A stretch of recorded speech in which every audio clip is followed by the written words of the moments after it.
What is going on, y'all? KM Best here, and we are going to talk about the best Spotlight caches to open this month in Marvel Snap. The Spotlight cache that is current right now is this one featuring Thanos, X-23, and Echo. This is not a Spotlight cache I recommend you purchasing. Echo is a mediocre card who can kind of get some things done in some very specific setups, but definitely not one that you're going to want to spend any kind of resources on acquiring.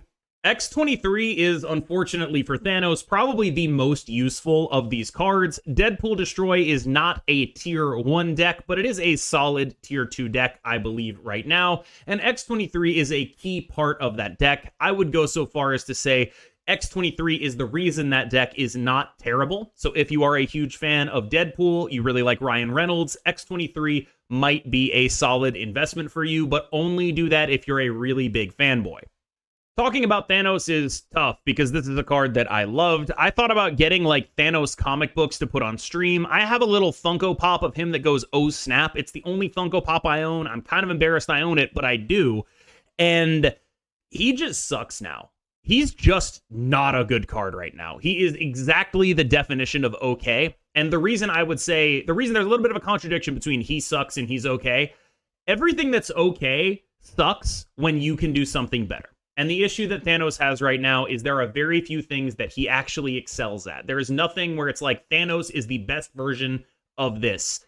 And that wasn't always true, but it is now. And so he is a deeply mediocre card and one that right now is not worth spending your Spotlight caches on. I will say that if they revert the nerf to Soulstone, we can suddenly start thinking about playing Thanos again, at least experimenting with it. But the existence of Loki and Mobius do tend to throw a little bit of a wrench into its plans, even without the Soulstone nerf in here. So I would say that it is still not a card I would recommend you getting, but if you're one of those people who wants to believe that it'll be reverted, I guess I just don't think you should do it. Those three cards will remain the cards you can acquire in Spotlight caches until October 10th at 3 p.m. Eastern, at which point they will roll over into the next week of Spotlight caches.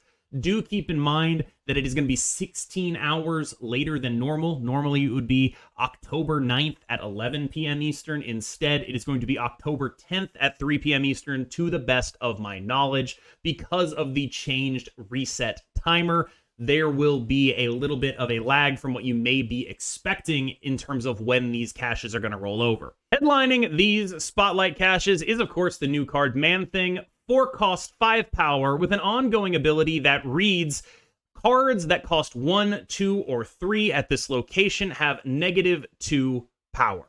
I actually look at Man-Thing and I see a very, very powerful card. Honestly, clogged decks are already around. These are decks that are looking to like play the Hood and Viper. These are decks that are looking to play Green Goblin.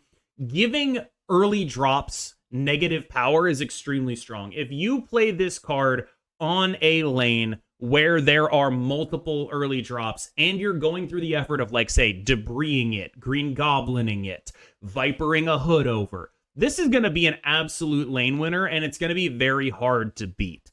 I genuinely think this card is quite exciting in the sense of, oh man, this is going to win a lot of lanes, because one thing clog decks do really well is pair with Alioth. Clog is extremely good at setting up a lane such that it's totally unwinnable and then going and winning another lane with an Alioth. It can play that way, and Man-Thing is just a huge, huge beating in decks like that. I would argue it's probably a little bit better than Spider-Woman, and that is a card that most of those decks already run. I think this is a quite exciting card if you are a Clog aficionado. Now, before Mobius came out, I would have said, okay, costing 4 is a superpower. I think that is a relevant thing with Zabu, but now that Mobius is out, I don't really know how much I want to invest into that. That said, Zabu does affect this. Zabu does affect Sentry. There might be something there as well. So if you're looking to get this card, that would be the shell I would play it in. I also think there's a chance it's just strong. Like, it's just good numbers. But I'm not sure that's going to be as relevant as its utility in clogged decks. Now, one card that could negatively impact this card, or I should say positively impact everything else, is Luke Cage, who is unbelievable if people are trying to Man-Thing you, and is already a card tons of decks are playing, especially Elsa Bloodstone decks, looking to not get Shadow Kinged. Luke Cage could be a very compelling addition to a ton of decks. It already is, thanks to the way the meta is going, and Man-Thing might get pushed out of the meta by the existence of a ton of Luke Cage. I think that would be the biggest worry for me, is if I get this card, am I just going to get Luke Cage to death? Is this going to be worth it if I get incredibly Luke Cage? Because the upside on this card is very, very high, but if you get Luke Cage, it's a 4/5. That's not very good at all. Another point against Man-Thing is that the other cards in his box are just not good. Silver Samurai is a fine card, but we already talked about what fine means in the context of actually spending your resources in Marvel Snap. If you want to spend your resources on something, it better be damn good. Silver Samurai, I'm sorry to say, is not that good, and is not worth spending your resources on to the degree that you would have to in order to open it. Speaking of just not that good, Lady Deathstrike is, like, I see there's utility for her, but costing 5 makes her so clunky that when she's bad, she's just awful. And her downside is so significant that her upside, which is very good, is not something you can reasonably commit to putting in most decks. I like this card more than most, and even I would say this is not a reliable good card. It's not something you should be using your resources on. You can do better, and I hope that you will do better. It is sort of tough that these cards are in there with Man-Thing, who I think is a very compelling card that is maybe likely to get hated out of the meta by Luke Cage. It sort of sucks, I'll be honest with you. It sort of sucks, because like otherwise Man-Thing is like this very interesting card that maybe if there were better cards in there with him, you could invest in him. But now, when you look at the totality of the box, it's just like, okay, so there's Man-Thing and then 2 cards that aren't very good, and Man-Thing might be totally unplayable for a week because everyone plays Luke Cage, so what are we actually going to get out of this box other than absolutely nothing? And that is a worry for me. Headlining the boxes that start a week after that, Black Knight is a very interesting card. There are some very obvious things that this card does, that this card synergizes with, but first let's start with what it does. 1 cost, 2 power. After you discard a card, you add a blade to your hand with that card's power. As far as we know right now, the blade is a 4/0 base. So what'll happen is it is very Shadow Kingable. But the ideal thing that you want to do with this is go play the Black Knight, play Lady Sif, play the blade, play a Ghost Rider, and hopefully your Lady Sif discarded Infinite. You got a 4/20 blade, you've got a Ghost Ridered Infinite, you have just a ton of power you can use here, right? Like, that's what your deck is trying to do if you get this card. It is such an odd card that I don't actually have a good evaluation on it specifically. I do worry about the Shadow King stuff, but hey, look, if everyone's going to be playing Luke Cage, maybe nobody's going to be playing Shadow King, right? I do think that it's the kind of thing you're going to have to really protect, and I also think that it's the kind of card that if it becomes incredibly super popular, could bring back normal tech cards like Shang-Chi into the metagame. But the baseline thing this does, in terms of Black Knight, 2-drop, Lady Sif the Infinite, Ghost Rider, play the blade, that's really, really, really damn strong. And that's the kind of curve that you can just, you play that stuff and then you Alioth, and it's just like, oh, I died, right? Like, you just play a ton of really strong stuff and then Alioth, and it's like, that's a very powerful thing to do. Now, the question I think I would have as to whether that deck is viable is that actually better than Shuri? And the main upside that Shuri has is it goes a little taller and is a little more flexible in terms of the things that it can do, right? This deck really needs to hit something big off the Lady Sif and really needs to play the Lady Sif if you want to be doing stuff with the blade. The Shuri deck can hit, Vision or Typhoid Mary or Red Skull as reasonable Shuri targets and then Taskmaster them. That said, getting all your power out before 5, enabling you to play Alioth does seem potentially pretty strong to me. I do think this card is a bit of a big question mark, honestly, because there's a lot of things that this card could do that are very powerful, but I don't know how reliable they're going to be. This reminds me of a sort of Lockjaw-esque card. Like, playing this deck is going to be playing Lockjaw, And actually, it might be a pretty decent card in Lockjaw. I haven't really figured that out, but you're looking at a deck that already runs the Infinite, right? So like maybe you hybridize with Lockjaw, maybe you hybridize with She-Not, maybe you can't hybridize at all, but my first instinct would be this can be a hybridization with some other deck that already runs Infinite, and we'll see how that goes. I will note that Infinite type decks did get a lot better with the change to Blade pretty recently, because now you can have a Blade in hand. If you top deck the Infinite, boom, you Blade it. That's very, very good as well. Blade is very, very good at doing that. I have tried some high Evo shells with that, and I think maybe, if we're being honest, that's the shell I would try this guy in first, is like the high Evo Ghost Rider shell. I find that fairly compelling. It's a deck that's just looking to do points in a fairly controlled way. That said, High Evo was hurt more than most by the prominence of Mobius, and is also a card that gets hurt by prominence of Luke Cage. So it's not exactly well positioned right now, but maybe just adding a ton of raw stats will be able to help it overcome that. Joining Black Knight in the boxes are going to be a couple of synergistic or potentially synergistic cards. Stature is the first one. Now, it's not exactly synergistic, but I think they were just like, all right, let's get the discard cards in there with Black Knight. Stature is not a card I see played much anymore. It's not to say that she's bad, just in high-level Marvel Snap, the meta has moved past playing a conditional 1/6, and I don't think she's a huge draw in terms of convincing you to open a box. MODOK, on the other hand, actually could be conceived of as a huge draw in terms of convincing you to open a box. We talked about how X-23 was this very specific card that only really Deadpool heads should get, and I think that's true. But MODOK is much the same. Like X-23 and MODOK, I consider sort of similar cards in terms of how they affected the decks that they are in, which is to say, before those cards came out, these were not really decks you could play competitively. Now I see destroy decks, I see discard decks. My personal take is that I think that the discard deck is almost always a solid tier 2 option. And if you are someone who only has like an early collection, MODOK is actually like a genuinely good investment if you can get past just how boring it is to just consistently play the same discard deck over and over and over. It is a very fine thing for you to be doing. I have lost to it in High Infinite. It is absolutely a deck you can play. It's not necessarily going to be my #1 recommendation, but it is a little bit better than mid. I would say I would rather play discard than any Thanos deck, for example. I think that is a telling comparison.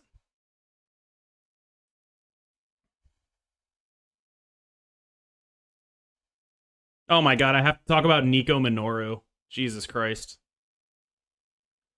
How the fuck do you even talk about this card? Literally how? There's going to be so many edits in here. I don't know how to talk about this card.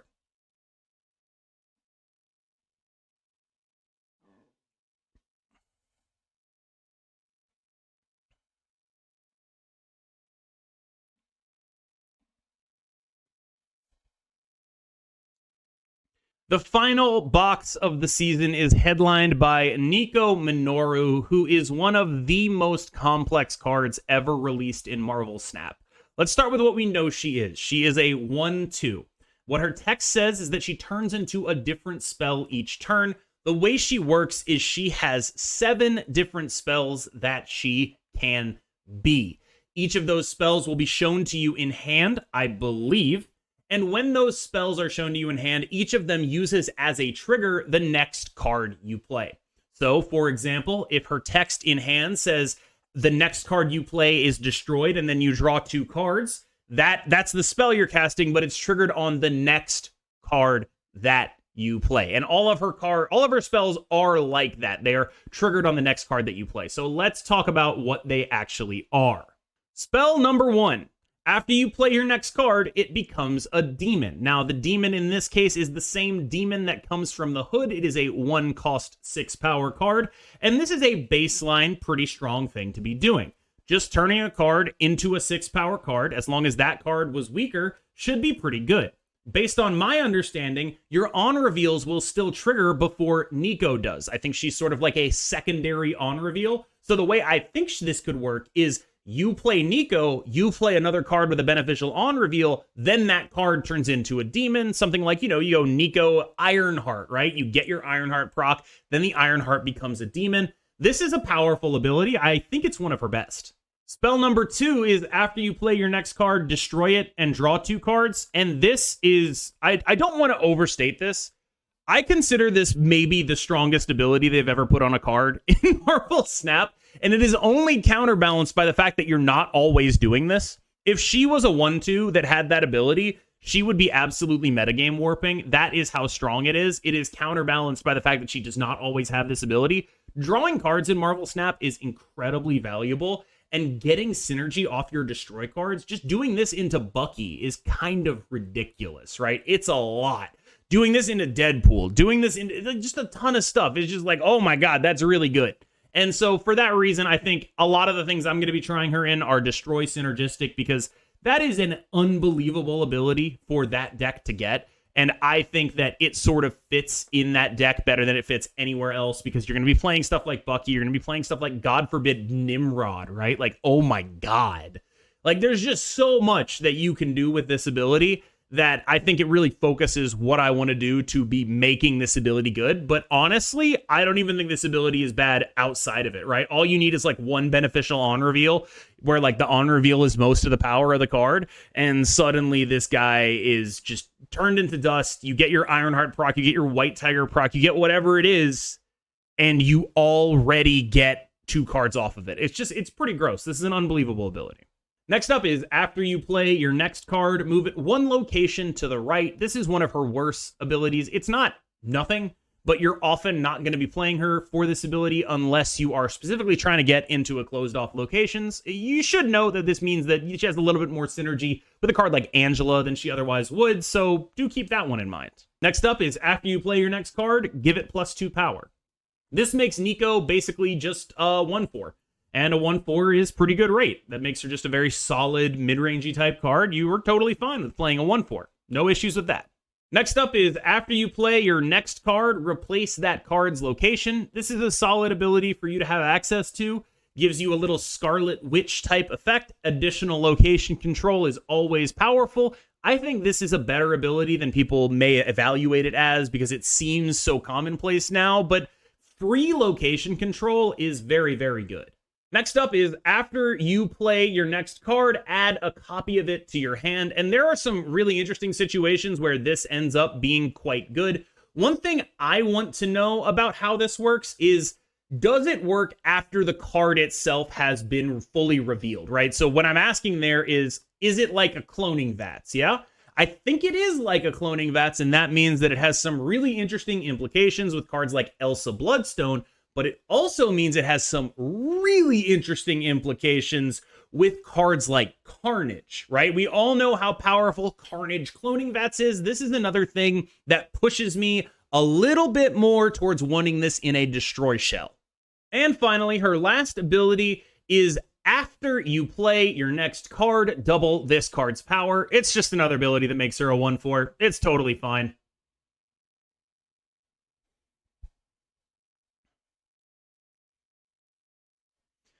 So, tentatively, the places I want to play her the most are in Destroy, due to the obvious synergy with her Destroy and then Draw 2, and of course her little cloning VATS ability. These are things that I want to be playing her in. Destroy is also a deck that tends to have like 1 energy floating a decent amount of the time, and I think that she could be a very solid energy filler for that deck. Obviously, the 2 that we're talking about, like getting a big Carnage back to your hand or Elsa Bloodstoning back to your hand, I do think there might be some good use for her in Bounce, but I don't know exactly how she's going to work and if her spell is going to change on the board. Because if her spell changes on the board and then you move her back to your hand, does her spell then change again? Like, there's some mechanic stuff that I don't really fully understand there, but I think she's just going to be a very solid 1-cost card.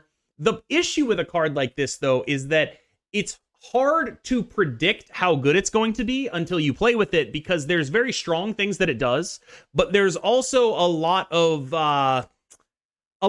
unknowns with her, right? We don't know what she'll do to the metagame. We don't know if she has massive counters out there yet, because we just don't know how she works fully yet. She looks powerful when she goes off. And in Marvel Snap, I do think there is a lot of value in terms of cube equity in this Nico card, because I think that there's going to be a lot of situations where you knowing what she does and your opponent not knowing what she does, that's going to be something you can snap on. Her abilities are strong enough that they are snappable sometimes. So there's a card where I think cube equity is going to come into how good she actually ends up being. And that means, of course, that it's going to scale a little bit with play skill as well. I am excited for this card. I plan on getting it, but I don't actually know for sure that she's going to be good. I just know for sure that she's going to be very interesting. Speaking of decks that maybe have destroy synergies, Phoenix Force actually could be a home for Nico Minoru. I hadn't thought about it until right now, but Phoenix Force is a deck with destroy synergies that is also kind of interested in getting a copy of the thing that it's doing. Like, that's an interesting thought there. I think Phoenix Force might be a sneaky place for this card to go. And Phoenix Force as a deck, I think, is in a better spot than it ever has been. The things that mainly hold Phoenix Force down are, of course, cards like Shang-Chi, which are at their nadir here. We have never seen less Shang-Chi in the metagame. And Phoenix Force is a very good deck in terms of having good snap equity. You can snap based on your hand. They don't know what's in your hand. And so Phoenix Force is normally I would say, don't get Phoenix Force. It's a bad card. But I think I actually made a video that was like, yo, Phoenix Force sucks. But they did buff it, and I have played it, and it has been good, and I do consider it like a reasonable deck that you have to respect. It is a deck you have to respect. If not a deck I would play all the time, you absolutely must respect it when they snap on you. Phoenix Force is a genuinely decent card. For more, I did do a video on it recently if you want to check that out. Kitty Pryde is one of the best cards in the game of Marvel Snap, and right now I will say people are saying, oh, Kitty is being held up by Elsa Bloodstone. That's true.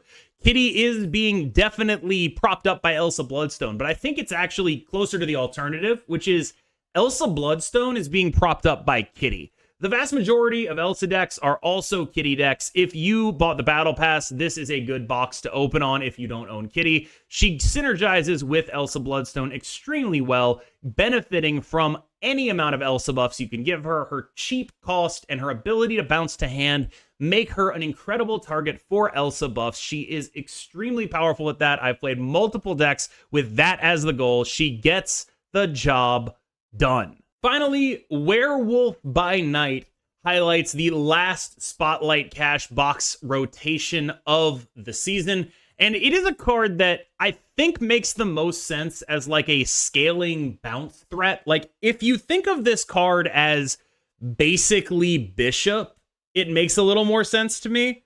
But I don't know how much it's ever that much better. That said, getting +2 is a big deal. But like, okay.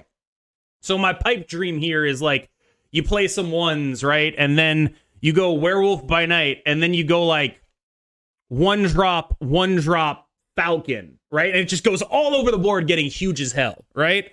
That seems like what I want to do with it the most. It's like, okay, that feels really strong to me. That's a really strong thing to do. And it's also the kind of strong thing that's good into Loki, because it's the kind of strong thing that you need to be setting up early, right? It's not the kind of strong thing that Loki can just copy and then be like, ha ha ha ha, mine, unless they absolutely nut draw you. So I think that's the role I envision Werewolf by Night in, like a sort of bounce deck scaling threat kind of guy.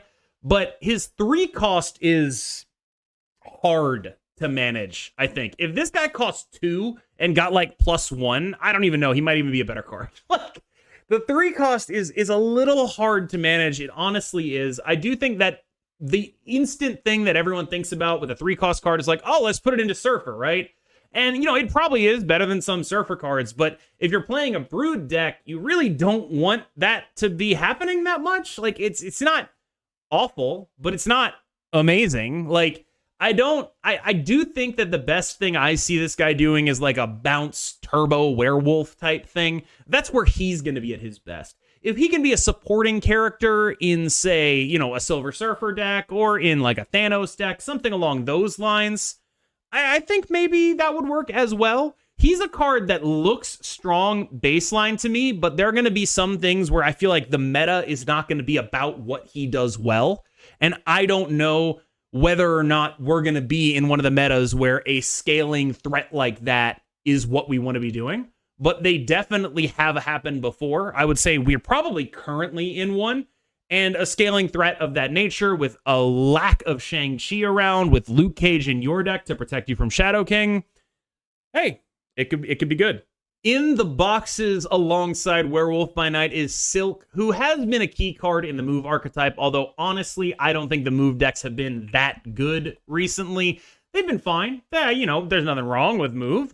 I don't want to slander move. I just think, you know, a lot of decks that use Elsa Bloodstone are better at doing it than the move deck, so it's not really like it has a huge home right now, but it's definitely a deck, right? Like, I would consider it more of a deck than, say, Deadpool or Discard right now. So it's definitely, this is going to be more important card for most people, is unlocking that. Like, Silk is still a 2/5, is still extremely powerful in the move shell, is still going to get the job done if you are a move mid-range gamer, despite my thought that move mid-range is probably not the best, you know, Elsa Eliath deck. It's not the best deck with that sort of shape to it, but it is a very solid one. I have no issues with you playing it. We played a lot of it when we're recording this today because we were in the Nightcrawler quest completion mode, and like, it's not bad. It's like fine, but it is a deck. I think it is a deck you have to really respect, which is more than I would say for Deadpool and Discard, who are decks, but not necessarily decks that you have to be like, all right, what happens if I play this?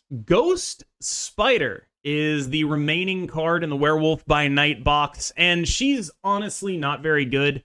There have not been a lot of sightings of Ghost Spider at the top of the ladder. That said, she is a pretty important card to Phoenix Force / Nimrod decks right now, and she could be good with Werewolf by Night as well, although I'm not really sure I'm seeing it there. Like, maybe you do like some other stuff and move stuff there. I worry that you get too clogged if you use Ghost Spider to move something else and Werewolf by Night also to move, but Werewolf by Night does unclog himself, so there is that, right? This is not nothing. I'm interested to see what Werewolf by Night does. He's a scaling threat. I think he is one of the two cards I am the most interested in, and for that reason, the two boxes I am the most interested in are the Nico box and the Werewolf box. I think they are the most compelling boxes as full products, and I also have, this is a big part of them being the most compelling boxes as full products, they also have the cards I'm most interested in as the highlight cards. So I think that my advice to you, or at least I won't say my advice to you, I'll say what I'm going to be doing, prioritizing those boxes. I would think that my priority for Spotlight Cache openings would be the Nico box and the Werewolf by Night box. Man-Thing seems quite powerful to me, unless everyone is running Luke Cage, which they kind of are. Like, there's some issues with that. Like, I like Man-Thing. It's a card I'm more excited about than I think many other people are, but the Luke Cage issue is quite prominent with that card. And Nico is incredibly exciting. Werewolf by Night is kind of the exact kind of card that is good right now, and it's just like, okay, that seems like another bishop that could be better and be taller, and that's really strong. But I don't know how required it is, because you're going to lose to the same things that those decks lose to now. And so it's a little bit of an interesting situation, but those are definitely the two most interesting boxes for me. All right, y'all. I hope you enjoyed that rundown of everything I think about the upcoming Spotlight caches in Marvel Snap. People have been asking me about this one for a while. Thank you so much for watching. As always, I've been Cam Best. I will see you in the next one. Be good.